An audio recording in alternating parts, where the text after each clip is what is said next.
Assalamualaikum warahmatullahi wabarakatuh. Apa kabar anak-anakku semuanya? Semoga kalian selalu dalam keadaan sehat.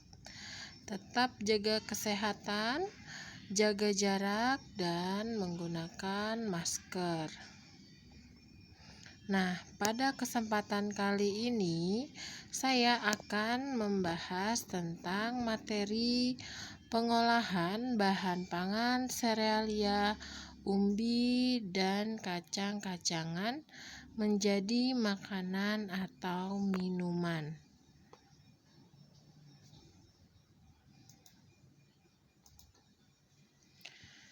Pertama-tama, saya akan menjelaskan tentang tujuan pembelajaran.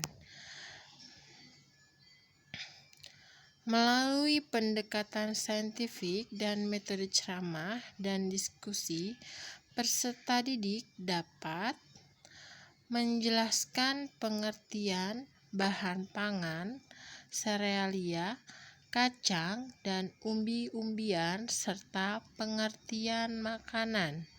Yang kedua, mendeskripsikan karakteristik, jenis, manfaat, serta kandungan bahan pangan serealia, kacang, dan umbi.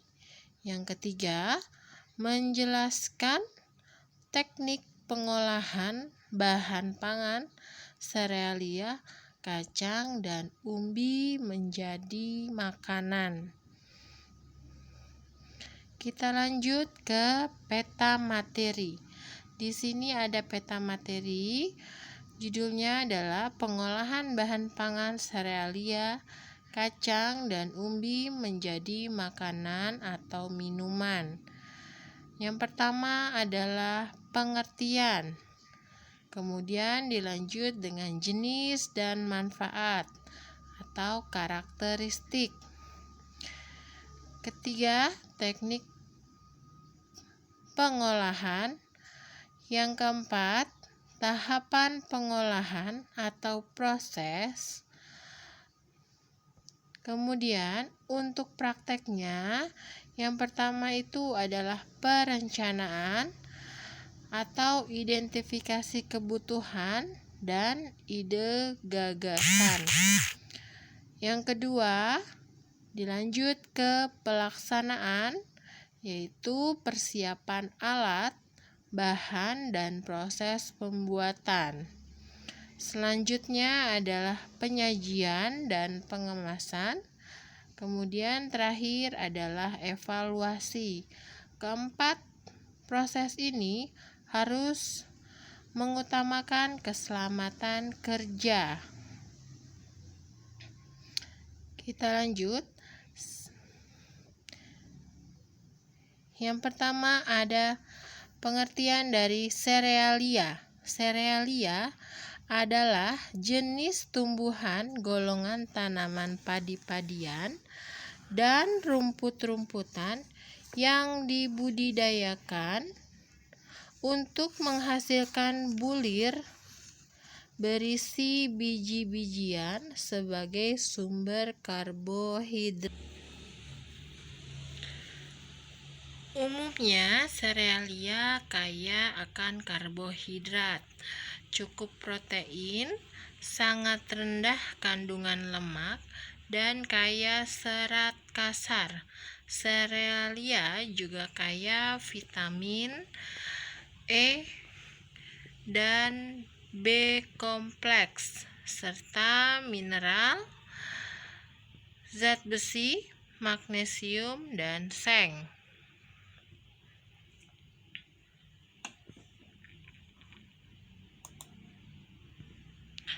Yang kedua adalah kacang-kacangan. Kacang-kacangan adalah biji berukuran lebih besar dibandingkan serealia yang digunakan untuk bahan pangan manusia dan hewan ternak.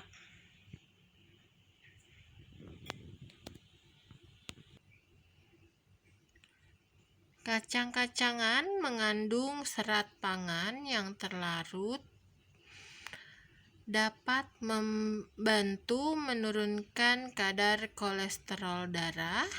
Kacang-kacangan merupakan sumber energi dan mengandung banyak nutrisi penting seperti protein, karbohidrat kompleks, folat, dan besi atau vitamin.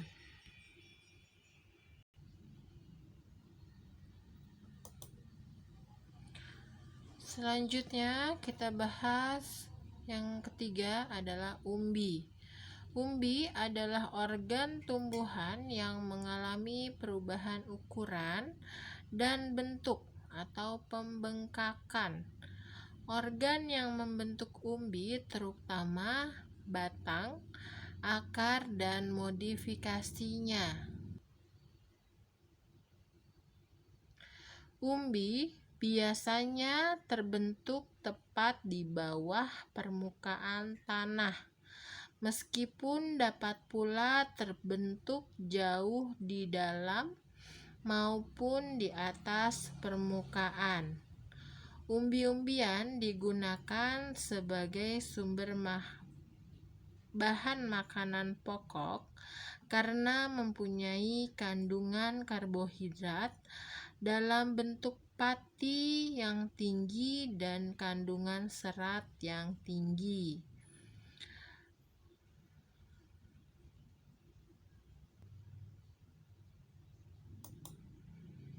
Selanjutnya kita bahas yaitu jenis serealia dan manfaatnya. Yang pertama ada beras. Beras adalah butir padi yang sudah diisahkan dari sekam.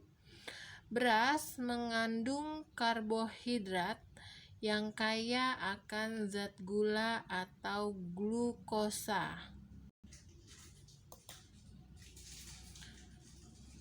Kemudian jenis-jenis beras. Yang pertama ada beras putih. Sesuai warnanya berwarna putih, agak transparan karena hanya memiliki sedikit eleuron dan kandungan amilosa umumnya sekitar 20%. Di sini saya akan menjelaskan sedikit tentang eleuron. Eleuron itu adalah pengendapan protein, dan amilosa adalah karbohidrat kompleks yang tidak larut di dalam air. Umumnya berwujud bubuk, putih tawar, dan tidak berbau. Kita lanjut ke beras merah. Akibat eleuronnya atau pengendapan proteinnya mengandung gen yang memproduksi antosianin yang merupakan sumber merah atau ungu. Nah, di sini antosianin adalah pigmen yang memberikan sumber warna. Saya ulangi, antosianin adalah pigmen yang memberikan sumber warna. Saya lanjut, beras hitam sangat langka disebabkan eleuron dan endosperma yang memproduksi antosianin dengan intensitas tinggi sehingga berwarna ungu pekat mendekati hitam. Nah, di sini saya akan menjelaskan sedikit kenapa beras hitam bisa berwarna hitam, karena disebabkan oleh aleuron. Aleuron itu tadi pengendapan protein, dan endosperma itu adalah persilangan atau penggandaan. Nah, jadi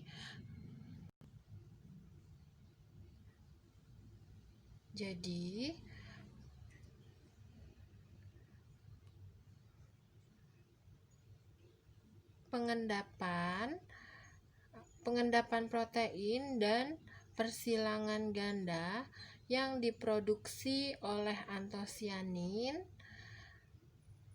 dengan intensitas tinggi sehingga berwarna ungu pekat mendekati hitam. Jadi dia ada persilangannya, persilangan ganda.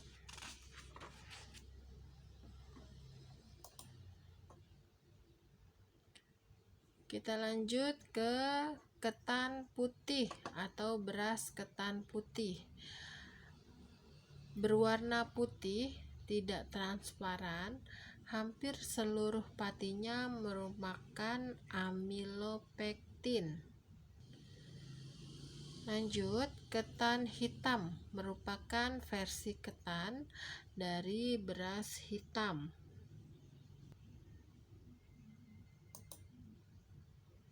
Nah, ini contohnya. Yang pertama adalah beras putih yang biasa kita makan sehari-hari. Kemudian ada beras merah dan juga ada beras hitam atau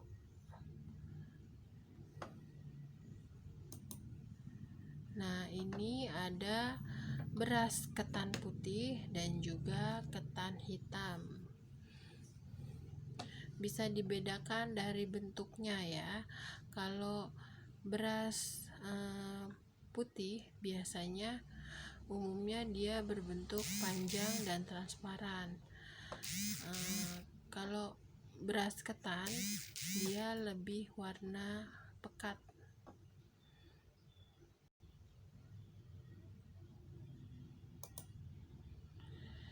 Kita lanjut ke jagung. Jagung merupakan tanaman semusim. Satu siklus hidupnya diselesaikan dalam 80-50 hari. Bagian jagung yang kaya karbohidrat adalah bagian biji. Kandungan karbohidrat dapat mencapai 80%. Tanaman jagung sangat bermanfaat bagi kehidupan manusia dan hewan. Hampir seluruh bagian tanaman jagung dapat dimanfaatkan untuk berbagai macam keperluan, antara lain batang dan daun muda untuk pakan ternak. Jadi ini namanya batang dan daun mudanya yang ini. Kemudian batang dan daun tua setelah panen dapat dijadikan pupuk hijau atau kompos. Batang dan daun kering dapat dijadikan sebagai kayu bakar. Batang jagung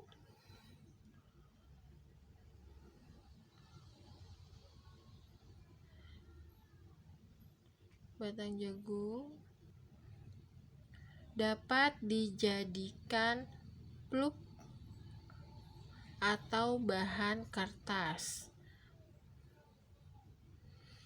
Biji jagung tua dapat dijadikan sebagai pengganti nasi atau marning, brondong, roti jagung, tepung bihun,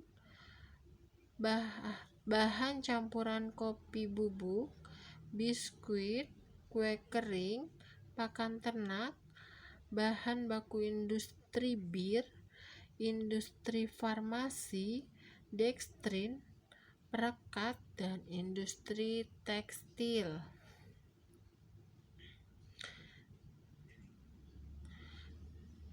Dan buah jagung muda bisa dijadikan olahan makanan seperti campuran sayuran, perkedel, bakwan, dan sambal goreng.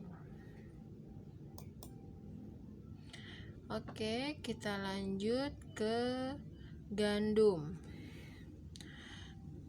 Gandum di Indonesia hanya dijadikan olahan roti dan mie, sedangkan di India gandum dijadikan tepung dengan sebutan atta sebagai makanan pokok mereka. Kita lanjut ke sorghum. Sorghum adalah makanan serbaguna yang dapat digunakan sebagai sumber pangan, pakan ternak, dan bahan baku industri. Nah, ini bisa dilihat sorghum bentuknya bulat-bulat.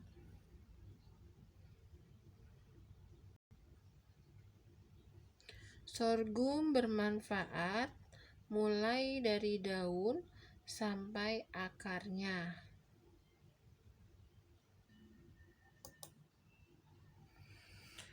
Kita lanjut ke jenis kacang-kacangan dan manfaatnya. Yang pertama ada kacang tanah, mengandung banyak nutrisi yang dibutuhkan tubuh, diantaranya serat, protein, karbohidrat, lemak, jenuh dan tak jenuh, serta omega 6, dan berbagai macam vitamin A, B, C, D, E, dan juga K. Kacang tanah biasa ditanam di lahan kering dan lahan sawah sesudah panen padi. Kacang tanah dipanen pada umur 90 hari sampai dengan 95 hari.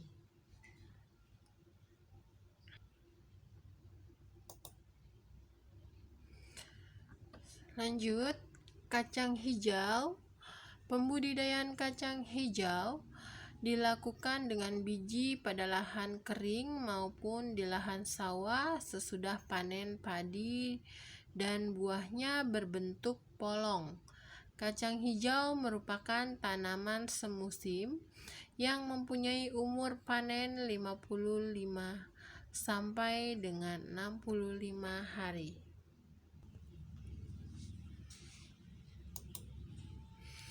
Lanjut, kedelai. Kedelai termasuk tanaman semusim. Buahnya berbentuk polong dan diperbanyak dengan biji. Kacang kedelai mengandung nutrisi yang baik untuk tubuh, diantaranya mengandung protein, vitamin B1, B2, B6, dan provitamin A, kalium, magnesium, selenium, dan fosfor, karbohidrat, dan asam omega 3.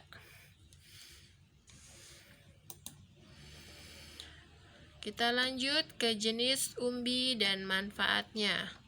Ubi jalar yang pertama. Ubi jalar yang tumbuh di Indonesia ada 3, yaitu ubi jalar berwarna putih, ungu, dan juga kuning. Ubi jalar ini memiliki kandungan gizi, karbohidrat kompleks yang tinggi, sehingga membuat energi tidak sekaligus terlepas, melainkan secara bertahap. Ubi jalar mengandung vitamin C tinggi, berguna untuk merawat elastisitas kulit, serta vitamin A dan beta karoten dari warna ungu, oranye, dan merah pada ubi yang melindungi paru dan mencegah kanker paru dan kanker mulut. Lanjut, singkong atau ubi kayu. Singkong memiliki kandungan kalori, protein, lemak, kalsium, fosfor, zat besi, vitamin B dan C, dan amilum.